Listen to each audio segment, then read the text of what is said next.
Girando la Rueda, tu podcast favorito de tecnología, con Rodrigo Jiménez, una producción de Grupo Girando. Listo.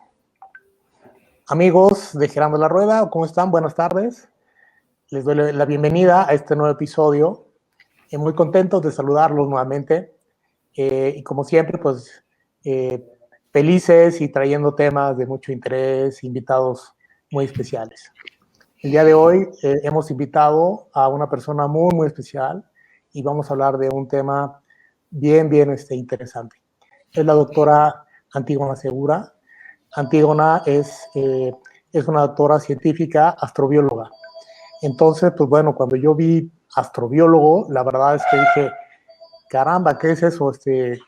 Y luego, pues ya investigando, pues ya me di cuenta, ¿no? Que es todo el estudio de la vida fuera de la Tierra, etcétera, ¿no? Entonces, pues bueno, platiquemos con Antígona. Antígona, ¿cómo estás? Bienvenida. Bien, gracias por la invitación. Perfecto, Antígona, encantado de tenerte por aquí. Antígona, pues de entrada, quisiera preguntarte, ¿quién es Antígona? Platícanos. Bueno, pues es es una pregunta curiosa.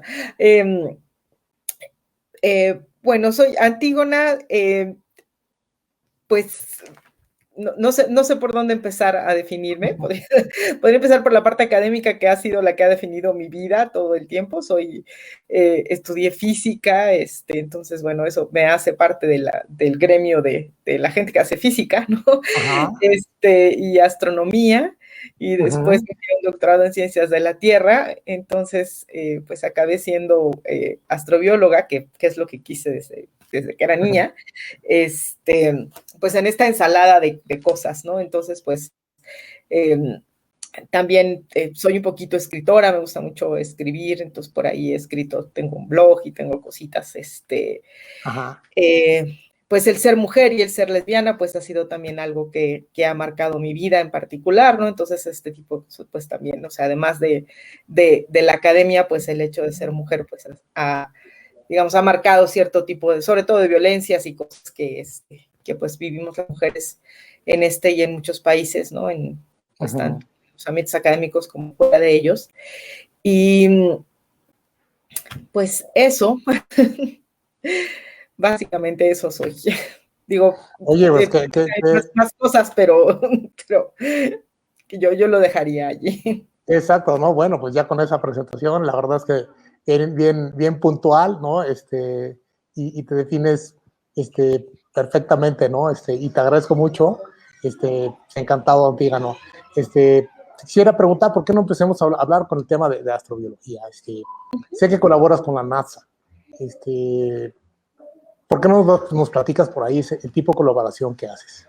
Bueno, lo que pasa es que yo cuando uno termina el doctorado, pues hay que hacer un postdoctorado, que es una forma en que se encontró en la ciencia de no darte trabajo, pero darte trabajo, ¿no? Entonces te dan un puesto, digamos, que dura 1 o 2 años, ¿no? Se puede extender, o sea, puedes saltar de un postdoc a otro postdoc hasta 5 años. Entonces, durante el postdoctorado me fui a trabajar con el doctor Jim Casting en la Universidad de Pensilvania. Ahí empecé a hacer un proyecto acerca de detección de vida en planetas alrededor de otras estrellas, y él estaba colaborando en ese proyecto con un grupo que es el Laboratorio Virtual de Planetas, dirigido por la doctora Victoria Meadows. Y entonces, cuando conozco a la doctora Victoria Meadows, ella pues me dice que pues me vaya a trabajar con ella. Y este Laboratorio Virtual de Planetas en particular, en ese momento era parte del Instituto de Astrobiología de la NASA. El Instituto de Astrobiología de la NASA no trabaja como otros institutos, era un instituto virtual, es decir, se tenía que presentar una propuesta. Si esa propuesta era aceptada, el grupo de trabajo pertenecía durante 5 años al Instituto de Astrobiología de la NASA, y bueno, eso implicaba una gran cantidad de dinero para hacer investigación, etcétera, pero además tenían que ser grupos muy particulares, o sea, grupos grandes de investigación, donde realmente se demostrara que había un grupo multidisciplinario. Pues realmente entrar al Instituto de Astrobiología de la NASA no era sencillo, y esto, bueno, lo logró la doctora Victoria Meadows durante, pues, 20 años, hasta que el Instituto de Astrobiología de la NASA, pues, desapareció. y se convirtió ahora en una serie de programas. Entonces, yo trabajé con ella, de hecho, o sea, cuando ella me trasladó, ¿no? De Ajá. la Universidad de Pensilvania a la Universidad de California, al Caltech, básicamente quien pagaba mi sueldo era el JPL, ¿no? Entonces el JPL es una cosa curiosa porque el JPL es uno de los 11 centros de la NASA, pero el JPL está administrado por el Caltech, ¿no? Entonces hay ahí un pleito entre la NASA y el Caltech muy curioso. Por ejemplo, no los dejan poner el logo de JPL, por ejemplo, no está en el Curiosity.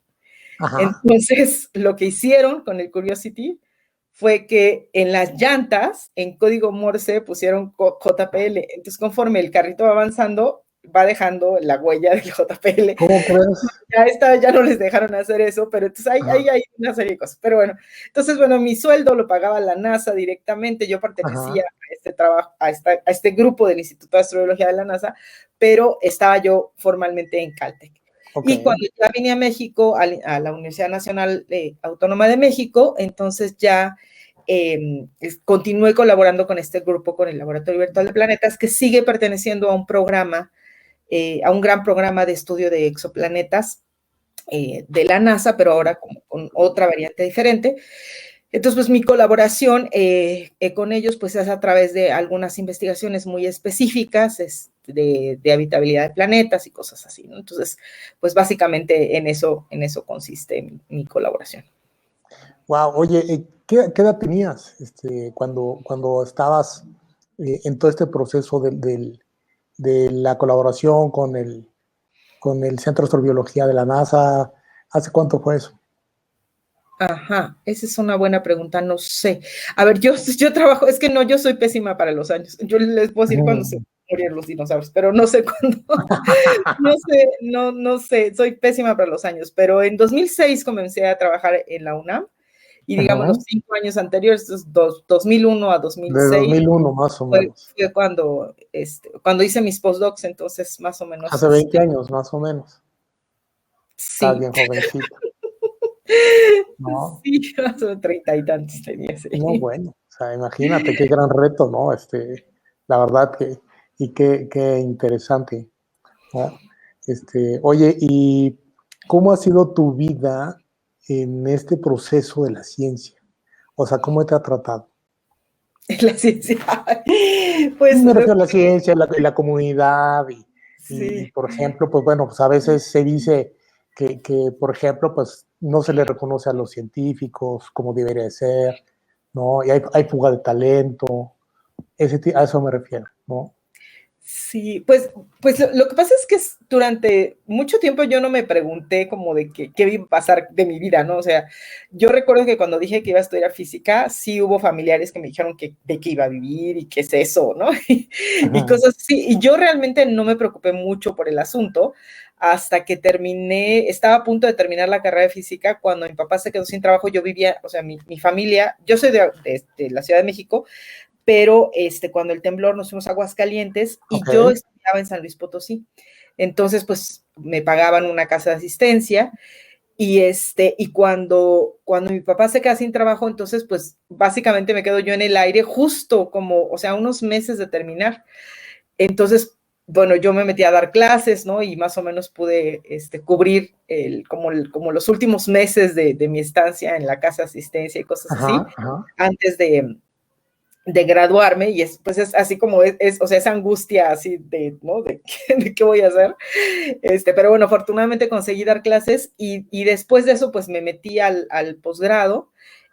Bueno, hice una estancia de investigación con el doctor Arcadio Poveda, que me dio una pequeña beca, y después ya hice el posgrado y pues nos daban una beca, pues no exactamente así que era la gran cosa ahora, las becas más decentes, las becas de posgrado, pero entonces las becas de posgrado eran muy raquíticas, pero bueno, pues era, digamos, lo pasé, ¿no? Entonces, en términos, digamos que hay que pensar que la gente tiene que comer mientras estudia, ¿no? Y eso, sí, claro, por supuesto. Eso es algo que, o sea, mientras hace estas cosas, entonces, sí, en ese sentido, digamos, yo no me preocupaba mucho por el dinero, ¿no? Como que yo lo veía como pues bueno, ahí está, y hasta que faltaba, ¿no? Y entonces sí decía, cuando salía del doctorado y salía el desempleo y dije, ay, ¿qué hago aquí? Pero digamos como, o sea, digamos que esa es una parte, ¿no? La parte económica en la que, digamos que yo me iba preocupando conforme iban llegando las cosas, pero nunca pensé,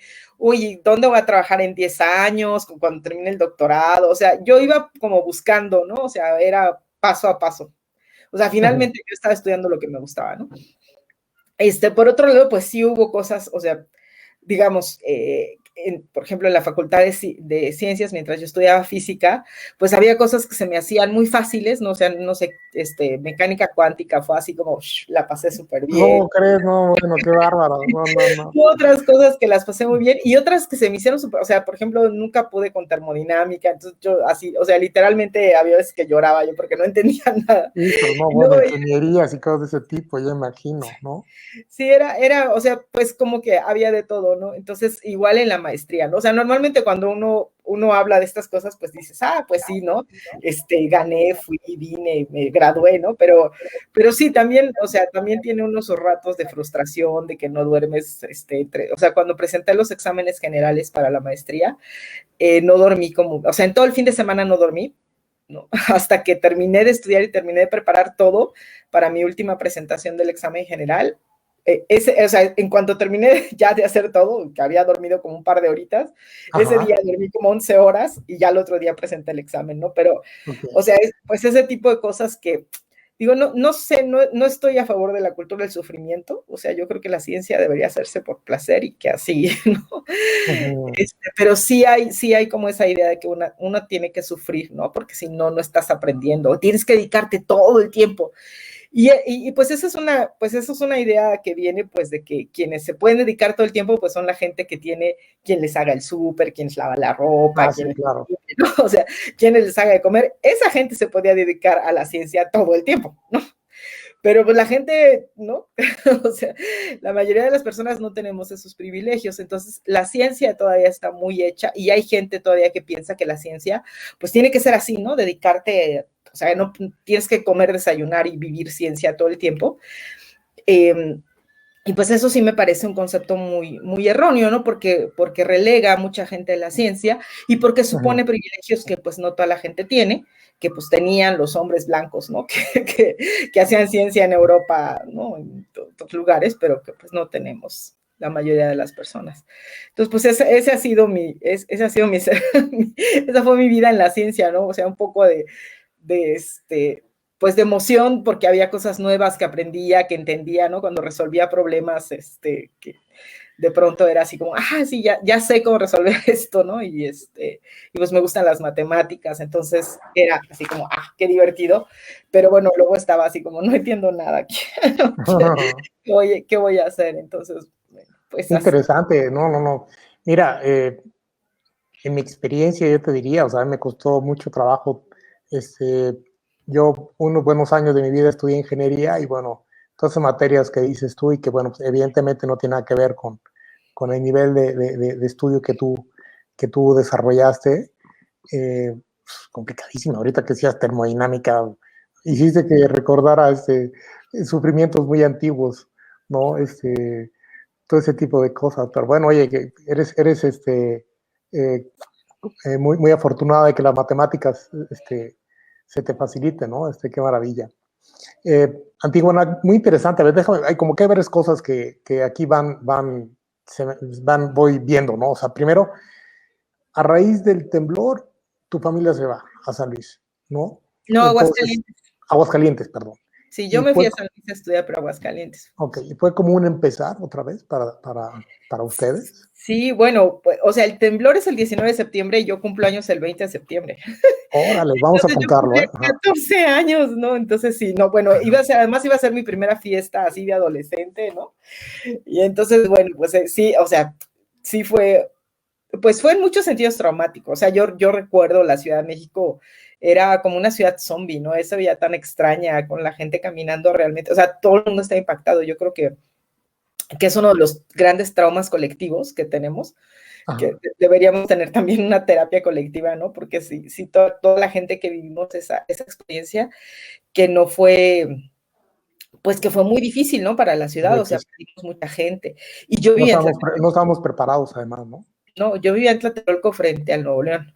Ay, Y wow. mi edificio era igual al Nuevo León, o sea, estaba el Nuevo León que estaba sobre Reforma, y Ajá. luego seguía el Chihuahua, y luego, perdón, luego seguía el edificio Tamaulipas, que era donde yo estaba, y luego el Chihuahua, que es el que está al lado de la Plaza de las Tres Culturas. Había otros más chiquitos en medio, Ajá. pero esto digo para la gente que no, que no, no vivió en ese entonces. El edificio Nuevo León se cayó, Ajá. y era un edificio que se estaba hundiendo, y la gente lo decía, la gente sentía cómo se sentaba, ese edificio no debe haberse caído. Ajá. Y entonces, yo estaba ya en la secundaria, pero cuando regresé, pues aquello era ya un desastre, ¿no? O sea, pues ya se había derrumbado y todo. Entonces, sí fue o sea, yo ya no regresé a mi casa. O sea, ese día salí yo a la secundaria, Ya no y regresaste. cuando regresé, yo ya no volví a dormir en mi casa. Ya regresamos a sacar cosas Ok, y a mudarnos a otro lado, porque, o sea, ya no había forma de volver a vivir ahí, ¿no? Entonces, ok. esto de que la casa que has vivido, pues desde que naciste, que es como el único espacio, y de repente, pues ya no puedes regresar a este lugar, sí fue muy complicado. Mi mamá es maestra, y bueno, era maestra, ya se jubiló, pero ella fue la que consiguió el cambio a través de la SEP para irse a otro estado, y dije, Ok. bueno, pues vamos a Aguascalientes, que es un estado chiquito, Ajá. que no está tan lejos de la Ciudad de México. En realidad nadie conocía, o sea, creo que mamá había ido una vez a Aguascalientes y nadie conocía Aguascalientes. Entonces llegamos allá, yo llegué a la prepa allá, ¿no? Así como de... Entonces, bueno, sí, todo, o sea, todo lo que significó el cambio de llegar a una nueva ciudad donde además en Aguascalientes acababa de llegar el INEGI y la gente odiaba a los chilangos, ¿no? Entonces fue cuando se cambiaron muchas, bueno, se intentó descentralizar el gobierno federal, Ajá. y entonces estaba esta frase de haz patria, mata a un chilango, que era Qué horrible. horror. Entonces, sí, no, entonces el Oye, ambiente hacia la gente chilanga no era bonito. Entonces, bueno, todo, o fíjate sea, que todo era muy complicado. ahorita que lo comentas eso, o sea, yo le platico a mis hijos y no me creen. O sea, bueno, mis hijos tienen veintitantos, 21, 24, 25, por ahí. Y yo les platico que justamente existía esa situación de que es patria y mata chilango y que había pues estados en donde era así como que un repudio muy, muy, muy claro, ¿no? Hacia los chilangos. Y también los chilangos creo que en algunos casos no los ganábamos, ¿no?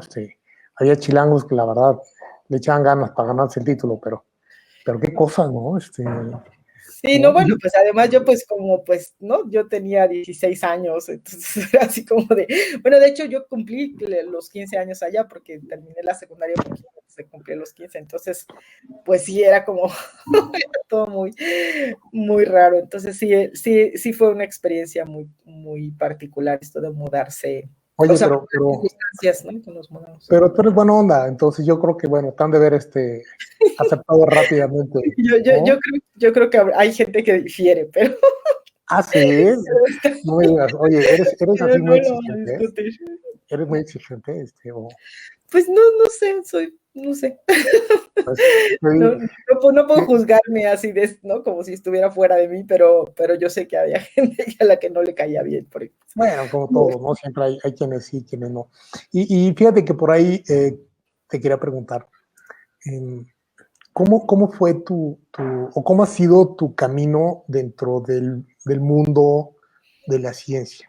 Y te lo comento muy viendo la parte de la mujer, porque siento que pues eran espacios que como que no eran muy abiertos para la mujer.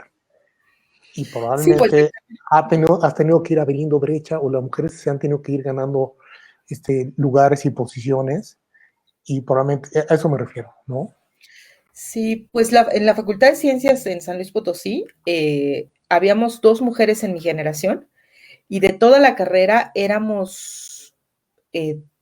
era una que estaba antes que yo, las dos que estábamos, y luego una que entró después, ¿no? O sea, Ajá, claro, era una carrera en donde había una matrícula muy pequeña, o sea, yo creo que éramos como 50 personas, una cosa así, pero de todos modos, y de mi generación yo me quedé solita porque la otra compañera se fue a estudiar otra carrera, y me quedé yo sola en la carrera. Entonces era una cuestión muy curiosa eh, porque digamos que yo no me daba cuenta porque yo quería pasar como uno de ellos, ¿no? Entonces, Ajá, ajá. era así como que, ay, sí, ¿no? Pero pues yo me daba la vuelta y hablaban de mí como hablaban de cualquier otra mujer, ¿no? Mal, ¿no? Entonces, Mal. entonces sí era, y digo, claro, también les convenía ser mi amigo, o sea, estar bien conmigo así frente a mí, pues porque, o sea, porque honestamente, yo digo, yo fui la mejor de mi generación, ¿no? O sea, eso Okay. es un hecho, fui la mejor de mi generación, saqué el mejor promedio, terminé a tiempo,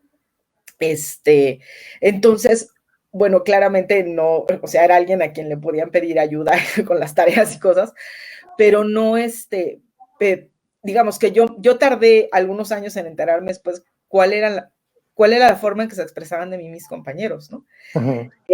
Entonces, digamos que yo no lo vi tanto porque pues yo no tenía nadie más, o sea, había otras compañeras de otras carreras con las que me juntaba, pero dentro de mi carrera, pues yo tenía que negociar, ¿no? Y a veces pues no era amable con otras mujeres de otras carreras, porque pues en esas negociaciones una piensa que pues estando bien con ellos, pues ya la hiciste y Uh-huh. crees que te salvaste, pero pues claramente no me salvo porque pues igual decían cosas de mí, ¿no? Entonces, en la maestría en astronomía fue un poco diferente porque la maestría en astronomía habíamos muchas mujeres y y el Instituto de Astronomía tenía como 30% de mujeres, en ese entonces el de la UNAM, ahorita tiene Okay. menos de 30%, por No cierto, me digas. Ajá. mejorado, sino que empeoraron.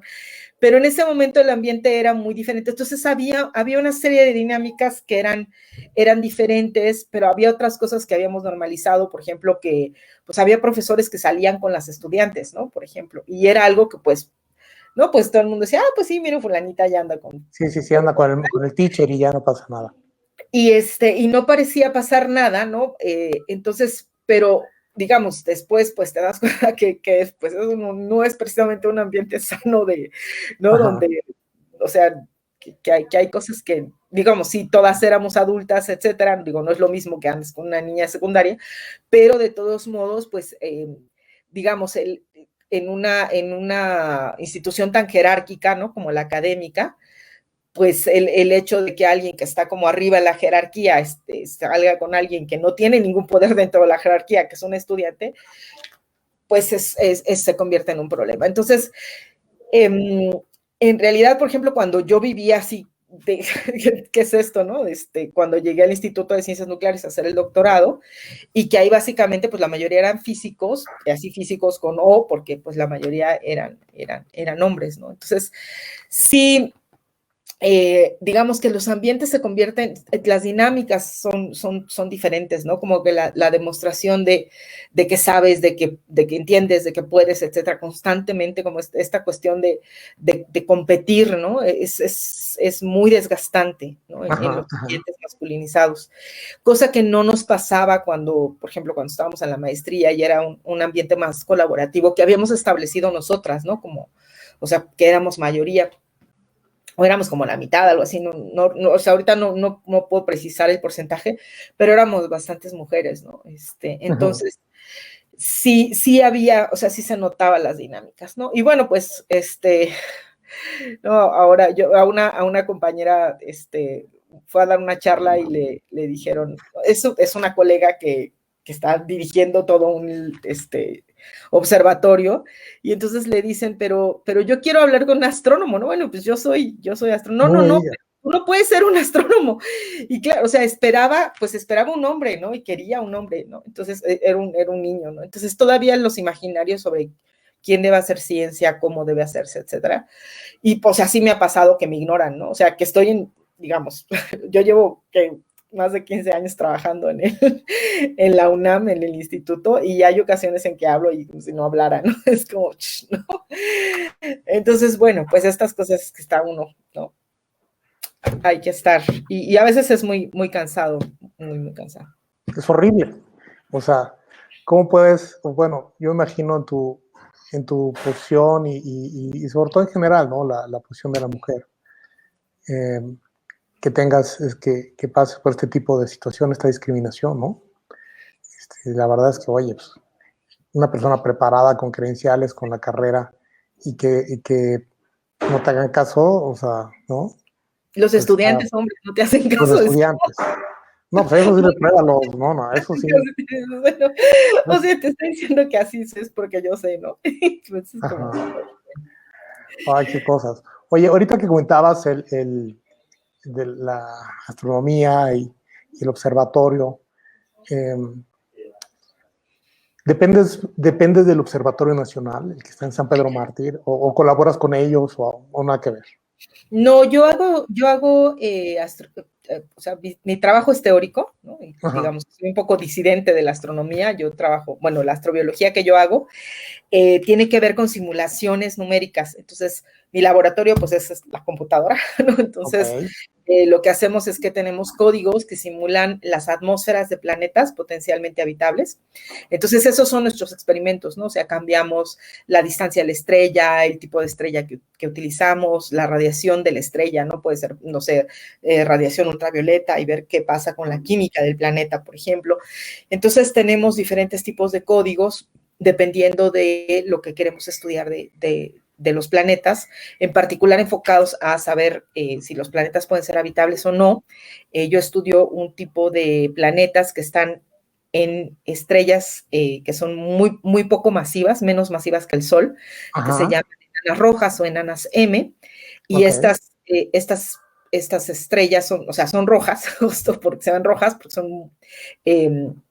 tienen temperaturas mucho más bajas que la del Sol. El Sol anda por 5.700 Kelvin, está en su fotosfera, y estas pues andan como en 3.000, ¿no? Una cosa así. Ajá. Y entonces, pues el planeta para ser habitable tiene que estar muy cerquita, pero estas estrellas emiten un montón de fulguraciones y radiación ultravioleta y rayos X y extremo ultravioleta, y todo eso tiene efectos sobre la habitabilidad del planeta. Entonces, o sea, esto es importante porque, por ejemplo, Próxima Centauri, que es la estrella más cercana a nosotros, es una estrella enana M, ¿no? O sea, el 75% de las estrellas que nos rodea son enanas M. Y en muchas de ellas se han encontrado planetas. Entonces, pues la cuestión es si esos planetas podrían ser habitables o no, y esa es justamente la pregunta que estoy tratando de responder. Y la otra, pues, es si podemos detectar vida en ellos, ¿no? O sea, si hubiera vida, ¿cómo detectamos vida, no? Entonces, y todo eso se hace ahorita con pues, experimentos en la computadora, que todavía no tenemos los instrumentos para observar esos, o sea, los detectamos, pero no podemos observar todavía si tiene una atmósfera, o sea, hay todavía detalles que no podemos observar con los instrumentos actuales, pero en el futuro pues ya vamos a poder hacerlo. Entonces, mi simulación... Entonces todavía no podemos saber si hay planetas habitables. O ya tenemos podríamos una lista de planetas potencialmente habitables, pero habitables todavía no. Y ojo, que no son habitables para seres humanos, eso no. Estamos sí, no nos vamos a ir a ningún lado, estamos atrapados aquí, así que. Ni modo, nada de que nos vamos a Marte y nada de que nos vamos a otro lugar, ¿no? Imagínate, ¿no? Y luego nos vamos para allá y nos llevamos todas las mañas que hacemos aquí. Vamos a ir a deteriorar otro planeta, ¿no? ¿Para qué queremos, no? ¿Qué sociedad vamos a formar en otro mundo, no? Eso pues sería. Es que imagínate, estaremos listos, o sea, para eso, porque yo imagino que, bueno, encontramos que un planeta es habitable y podemos llegar a ese planeta. Y vamos a ese planeta y otra vez vamos a volver a cometer los mismos errores, ¿no? Y a replicar pues la sociedad que somos. O sea, creo que tendría que ser un cambio de fondo, ¿no? O sea, oye, si es una nueva oportunidad, ¿qué hicimos mal como sociedad? ¿Y qué queremos, no? Creo que es un tema bien importante ese, ¿no? De discusión y de pues ahora sí, de introspección en la sociedad, ¿no? Sí, y como dije, pues no son planetas habitables para humanos, así que son planetas con atmósferas de CO2, o sea, otra cosa. Así que, okay. Oye, fíjate que ahorita que decías, bueno, te escuchaba y recordé que cuando yo estaba en la universidad, muchos años atrás, pues había uno que otro por ahí, compañero, que tiene una computadora, ¿no? Una cosa rara, o sea, pero uno que otro, ¿no? Nada de que computadoras y nada de eso, ¿no? Y luego cuando yo inicié, yo empecé mi vida laboral a principios de los 90s, pues tampoco había computadoras en las oficinas, eran muy raras, y las computadoras, digamos, que existían, pues eran unos monstruos gigantescos, ¿no? De procesamiento, ¿no? Y ahorita que dices tú que todo tu trabajo y toda tu investigación es en la computadora, ¿cómo ha ido avanzando la ciencia y la tecnología y la vida de tal manera que ahora ya tenemos, no una computadora, tenemos computadoras por todos lados, ¿no? Siendo Pues que yo hace, empecé pues, con una Commodore 64. Con tienes una esas, Commodore 64. sí, con un cassette. No sé cómo las consiguieron no sé si mi papá o mi mamá fue de la idea, la verdad es que no sé, pero tenían sus cassettes y se grababa en un cassette, así literal, en un cassette se grababan En un los cassette. programitas de Basic. Entonces yo hacía mis programitas en Basic, así, así de Viola, ¿no? Oye, y te tocaron los disquetes, los disquetes grandotes y luego los más chiquitos que eran así, discos duros y discos flexibles y, sí, ¿no? Y sí, todo sí, ese sí, tipo de pues, cosas. Veía ¿qué era el estaba una película y entonces se de cuenta que había unos personajes que se tenían que llevar información de una computadora, ¿no? Y no les daban tiempo porque los iban a cachar. Entonces llega otro de sus compañeros y le dice, aquí tengo la solución, no te preocupes. Y saca un USB de 16, ¿cómo se llama? Megas de capacidad, ¿no? 16 megas de capacidad, o sea, no es nada, ¿no? Ahora como se manejan las capacidades de los USBs y esas cosas, ¿no? sí, no, pues, sí, no. Sí, no, los discos duros esos chiquitos eran que de 2 megas, ¿no? Una cosa así. No sé, no sé, era una cosa, bueno, pero pues ahí guardamos, como dices tú, pues, los Sí. archivos y los programas, ¿no? Y ahí nos cabían, y luego se dañaban cada ratito, ¿no? Pero pues ahora ya es brutal la capacidad del almacenamiento que hay, ¿no? Oye, ¿y tú utilizas inteligencia artificial para tu trabajo? No, ¿No? utilizamos programas en Fortran, en C, en Python, ¿no? Ajá, Nada, ok. muy Sí, básicos, de hecho. muy básico, ok. Te digo porque, como decías que tienes que hacer simulacros y tras en la computadora, pues me quedé pensando, pues igual tenías que utilizar algo de inteligencia artificial, ¿no? Que te ayudara a procesar tanta la información y ese tipo de cosas, ¿no? No, en realidad es física relativamente simple. No, Ajá. no Oye, tanto. y entonces, cambiando un poco de tema, eh, tu nombre, Antígona, es un nombre genial, ¿no?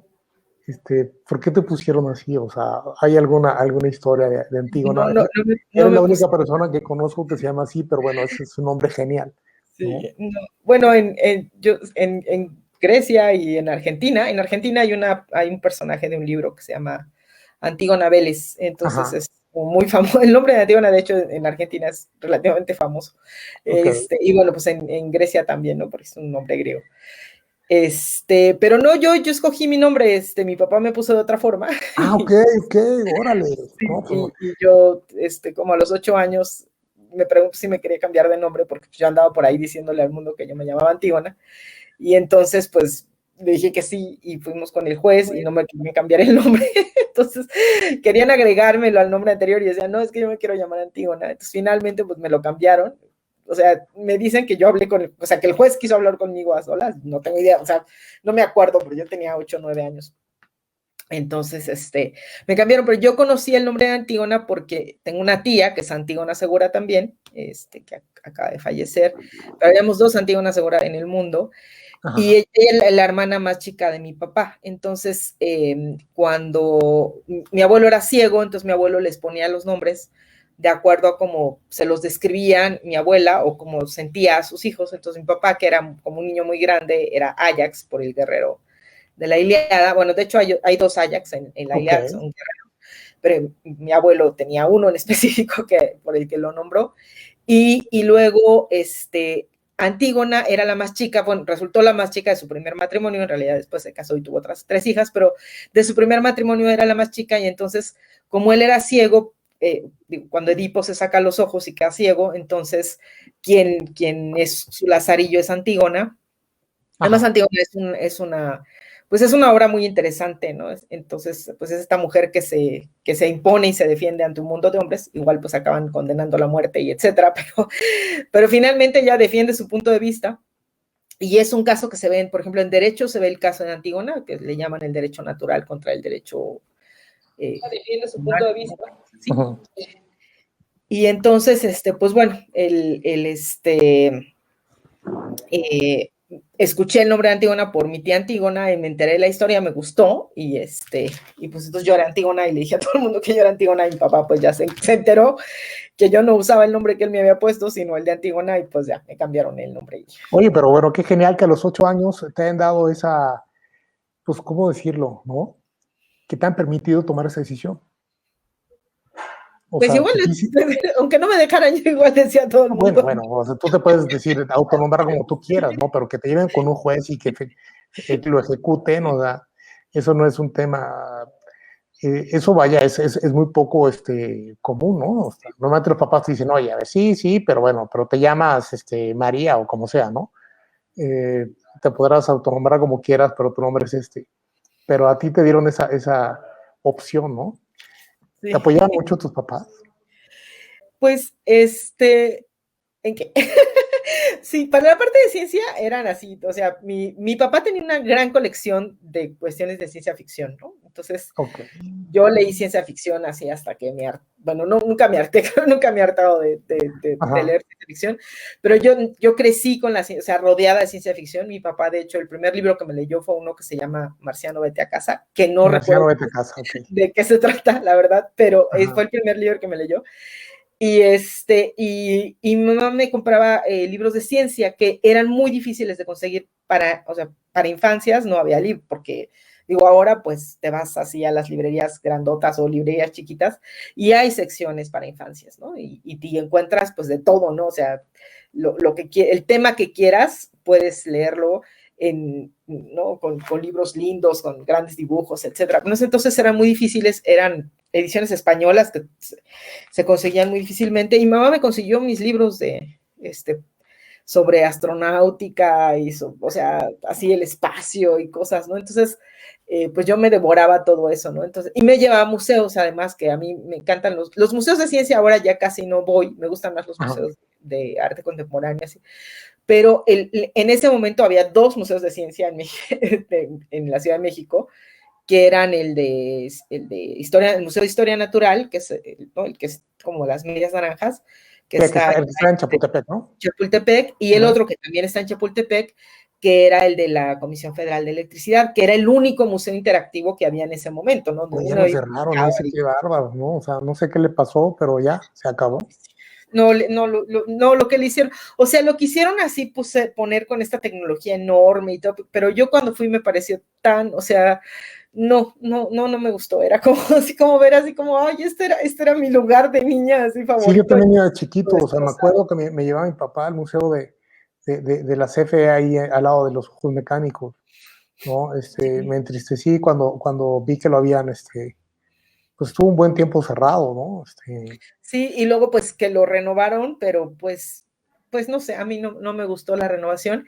Y pues eso, o sea, mi mamá me llevaba a museos y así, pues entonces, digamos que todo lo que fuera ciencia, pues era como, y yo jugaba mucho con mi hermano y pues teníamos juguetes, o sea, yo lo mismo tenía mis Barbies, que canicas, que carritos, tenía mis cosas, me encantaba construir cositas, entonces teníamos cubos y montones de juegos ¿no? Con tuercas, tornillos, entonces a mí me encanta así como reparar cosas, porque, pues esto, o sea, desde niña era como, pues esta cuestión de construir y de armar, ¿no? Era algo que me gustaba mucho. Entonces, pues, o sea, ese tipo de cosas de juegos, y, ¿no? Así era muy bonito, ¿no? Entonces, no, digamos que en esa parte, pues no tuve así como un límite de que no, esto es para niña, ¿no? Tú juegas con esto, no, ninguna limitación en ese sentido. Y pues para todo lo que fue ciencia, pues no me fomentaron esa parte, ¿no? de la ciencia. Antígona, ¿qué es de lo que te sientes más orgullosa? Ay, pues yo creo que es complicado. Yo diría que Me siento muy orgullosa, creo que de la gente que me he encontrado a lo largo del camino. Yo conservo amistades que conocí en la secundaria. Ah, wow, ok.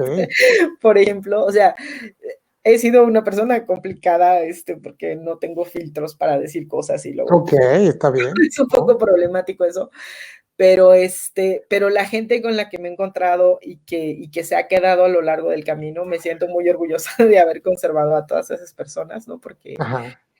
o sea, de mis amigas, estoy muy orgullosa de mis amigas, ¿no? O sea, porque para mí todas, o sea, todas ellas son admirables, han, luchado por muchas cosas, ¿no? Entonces están, digamos, pues porque conozco sus historias, ¿no? Y Ujú. sé por lo que han pasado.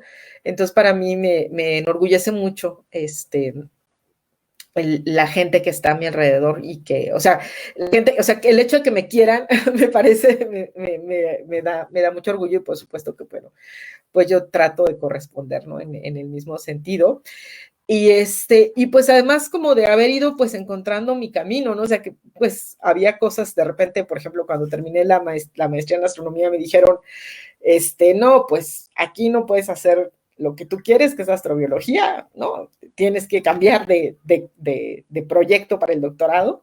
Y pues Ajá. en vez de cambiar de proyecto, me cambié de programa de doctorado. Entonces he tenido como la fortuna de, en parte, pues ir haciendo lo que me ha gustado, lo que he querido y de encontrar espacios donde hacerlo, ¿no? Ujú.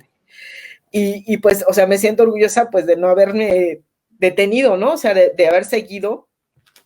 Me desespera mucho la gente que planea cosas y nunca hace nada, ¿no? Así que dice, sí, No voy. ejecuta, correcto. Ajá, sí. Eso me desespera mucho porque, o sea, porque yo cuando empiezo a planear algo necesito hacerlo y estoy, eh, y para mí eso ha sido, pues sí, o sea, me siento orgullosa de no haberme dejado vencer, ¿no? Eso para mí. Ujú. ¿Eres como una planadora? No sé. En el sentido de cuando te propones algo hasta que no lo logras. ¿A eso me Pues sí, refiero?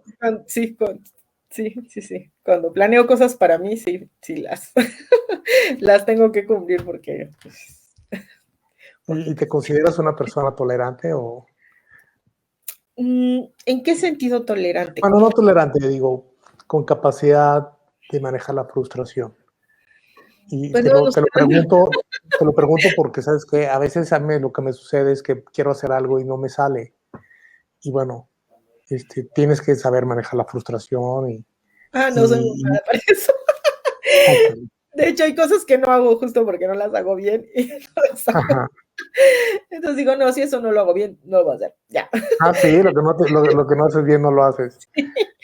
Pues o sea, tiene que gustarme muchísimo algo para que yo, por ejemplo, me encanta bailar y soy un poco torpe, ¿no? Ok, Siempre me tiro cosas y todo, pero me gusta muchísimo bailar. ajá. Entonces, bailar es algo que sí, siempre y cuando, o sea, las cosas que tienen, por ejemplo, me gusta, se me olvidan las cosas, pero las canciones, las letras de las canciones, me acuerdo de las letras o sea, me acuerdo desde las que oía de niña, así de Roberto Carlos y José, y ¿Cómo que? O sea, la letra te la sabes. sí, pero, o sea, pero tengo mala memoria en general, entonces cuando las cosas vienen acompañadas de música, eso me ayuda como, ¿no? A como, por ejemplo, me acuerdo de las letras de las canciones, pero no me acuerdo del año en el que me doctoré, o me acuerdo, ¿no? O puedo bailar, pero en general no, soy torpe para moverme, ¿no? Entonces, Ajá. y cuando se trata de bailar, sí, por ejemplo, pues ahora estamos tratando mi novia y yo de aprender a bailar bachata, que no nos sale nada porque nosotros bailamos salsa, entonces estamos así, y pues lo ensayamos y lo ensayamos. Entonces, digamos que si me gusta mucho, pues sí digo, pues lo voy a intentar hasta que me salga, ¿no? Ajá. Entonces, en ciencia, pues así, ¿no? O sea, es que esto tiene que salir y tengo que entender esto y tengo que terminar esto. Y otras cosas sí he decidido así como que, no soy buena para esto, no lo voy a hacer, no me voy a meter. Entonces, ya, no digo. Oye, Entonces, bueno. la bachata es riquísima, pero no es nada sencilla, No, no, a mí me encanta y aquí en mi casa no les gusta, entonces, bueno, cada vez que pongo bachata así como que me ven feo y me quedo con las ganas, ¿no? No tengo con quién bailarla, pero a mí se me hace padrísima, ¿no? Qué padre que, bueno, que lo intentes, no importa, no inténtalo, tú hazlo, ¿no? Y qué padre que bailes, ¿no? ¿Qué es lo que te gusta, ¿no? Pues de eso se trata, ¿no? Pues sí. Si no, imagínate la vida es, uno se limita y pues siempre está como, ¿qué dirá? No me deja, no puedo hacerlo, mejor me quedo aquí, me alineo y no eres tú mismo, ¿no? En ese sentido, tú siempre has sido tú misma, has tenido la oportunidad de ser quien eres tú. O sea, No, me dijiste ahorita que, por ejemplo, en el doctorado te dijeron, a ti te gusta la astrobiología, pero no lo vas a poder hacer porque aquí hacemos otras cosas, ¿no? Eso lo entiendo, ¿no? A veces en las organizaciones, en el mundo, digamos, empresarial, así sucede, ¿no? Pero, ¿consideras tú que en tu vida, o sea, has tenido esa oportunidad de ser quien quieres ser? no, en realidad no, creo que, o sea, esta cuestión de la heterosexualidad obligatoria a mí me pegó muy, muy duro, ¿no? O sea, como había un modelo que seguir, ¿no? De cómo debía ser una pareja, de cómo, entonces, el seguir ese modelo me costó muchísimos años, ¿no? Pues literalmente de perder el tiempo. Entonces, sí, no, creo que, pues hasta que tuve 42, 43 años fue cuando me empecé a nombrar lesbiana. Ajá. Y entendí muchísimas cosas de mi historia, ¿no? Pero esto, o sea, fue todo un proceso que, pues, de ir descubriendo y de darme cuenta que pues yo nunca encajé en la heterosexualidad, aunque lo intenté, estuve 18 años casada con un hombre, entonces, no, digamos, había algo que no funcionaba y yo no entendía qué era, ¿no?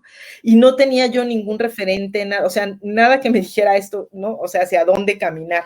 Entonces, en esa parte, digamos, mientras que en la parte académica yo fui así como, ¿no? O sea, yo sé qué quiero y me voy y hago y hasta que no llegue. Como cuchillo en mantequilla, ajá. Esta parte sí fue mucho más complicada, ¿no? Porque sí, yo creo, digo, o sea, no sé, no puedo decir que cómo me hubiera vivido desde Hay que entender también que, bueno, vivimos en una sociedad sumamente cerrada y no tiene la apertura, ¿no? Hoy en día inclusive, ¿no? Sí, no, sí, sí. Entonces, pues imagínate hace 20 años, ¿no? O sea, o hace 15 años, o sea, 40 años, no sé. no, o hace 30 años, o por ejemplo, en época de Porfirio Díaz, ¿no? ¿no? Entonces, pues me imagino que sí es todo un tema difícil, ¿no? Pero bueno, te felicito, la verdad que qué genial que pudiste encontrar esa parte y corregir el rumbo, ¿no? Ojalá muchos pudiéramos, verdaderamente, tomar esas decisiones y aunque a veces son fuertes, porque digo, te van encasillando de que tú tienes que ser de esta manera, de esta manera, de esta manera, y tú no quieres serlo, o no es lo tuyo. Digo, ahorita tú hablaste de la heterosexualidad. A mí me pasó con mi padre me decía, oye, tú tienes que ser ingeniero, oye, no, yo no quiero ser ingeniero, ¿no? Pero pues yo no no me imaginaba yo no siéndolo, ¿no? Hasta que llegó un punto y dijo, oye, ¿por qué? O sea, sí es mi vida, ¿no? Entonces, pues sí, justo eso. oye, pues muy bien, Antígona. Pues mira, la verdad, te agradezco mucho. Ha sido una charla sumamente interesante. Hay muchas cosas que podría o que quisiera preguntarte, pero sé que el tiempo está apremia, ¿no? Y ya llevamos aquí, se pasó el tiempo volando y ya llevamos casi 50 minutos, ¿no? Charlando. Y pues bueno, pues de este lado tienes a un buen amigo. Espero que también puedas decir que también estás orgullosa de mí en algún momento cuando te pregunte otra persona, ¿no? Y pues bueno, pues mil gracias por esta charla tan amena, por permitirnos conocer un poco, un poco de ti. Y pues te mando así un súper abrazo totote, ¿no? No sé si quisieras algo más comentar antes de despedirnos. No, pues muchísimas gracias por la invitación, nada más. Y pues. Oye, te deseo toda la suerte con el trabajo y Gracias. Y los alumnos que sean sangrones y se porten mal, repruébalos, ¿no? Sí, los que se lo merezcan, dales duro, ¿no? Sí, no, casi nunca reprueban en mi clase, realmente. Entiendo, o sea, de verdad tienen que no hacer nada para reprobar, pero bueno, hay casos de repente. Hay casos, ¿no? Perfecto, Antígona. Pues muchas gracias, te agradezco mucho, te mando un abrazo, Gracias. y que pases muy bien el día. Hasta luego. Gracias, igualmente, buen día. Bye. Y hasta luego a todos, amigos, muchas gracias por acompañarnos aquí en Girando la Rueda y nos vemos en la próxima. Hasta pronto.